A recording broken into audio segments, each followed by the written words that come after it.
নেত্রকোনার বিকেলের আলো যেন নরম সোনালি কালি হয়ে নেমেছিল হৃদয়ে কেন্দুয়ার ১১তম প্রতিষ্ঠাবার্ষিকীর সাহিত্য সভায়। কথার ভিতর কথার নদী, ইতিহাসের হালকা ধুলো, লোকভাষার উষ্ণ নিঃশ্বাস আর স্মৃতিধারার গভীর ঢেউ মিলেমিশে তৈরি করেছিল এক প্রাণময় পরিসর। সভার প্রাণকেন্দ্রে ঘুরপাক খাচ্ছিল প্রিয় শিক্ষাগুরু যতীন স্যারের সেই মর্মভেদী বাণী, সবার উপরে নেত্রকোনা সত্য, তাহার উপর কেন্দুয়া সত্য। ইউনিকোডের মতো অমায়িক আর মাটির গন্ধমাখা এই বাক্যটি আলোচনার প্রতিটি পরতকে নতুন আবেগে দোলায়িত করছিল। সঞ্চালনায় ছিলেন কবি সাজ্জাদ খান আর সভাপতিত্বে অধ্যাপক মতীন্দ্র সরকার।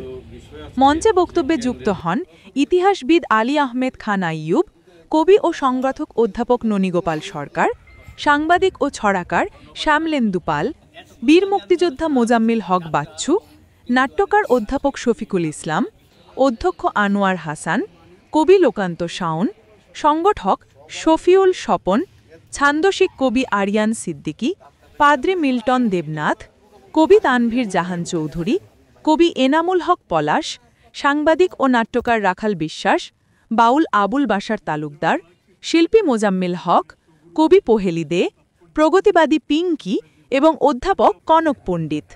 সকলের কথায় ভেসে উঠেছিল নেত্রকোনা ও কেন্দুয়ার লোকসাহিত্য, আঞ্চলিক ভাষা, সংস্কৃতি চর্চা আর মানুষজনের অন্তরঙ্গ গল্পগাথা। স্থানীয় ঐতিহ্য যেন নিজেরাই উঠে এসে সভার কেন্দ্রস্থলে বসেছিল।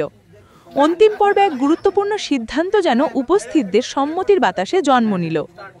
আগামী বর্ষপূর্তি থেকে প্রিয় শিক্ষাগুরু যতীন স্যারকে স্মরণ করে চালু করা হবে যতীন সরকার সাহিত্য পদক। বাংলাদেশের একজন প্রতিশ্রুতিশীল লেখক সাহিত্যিক এই পদক পাবেন।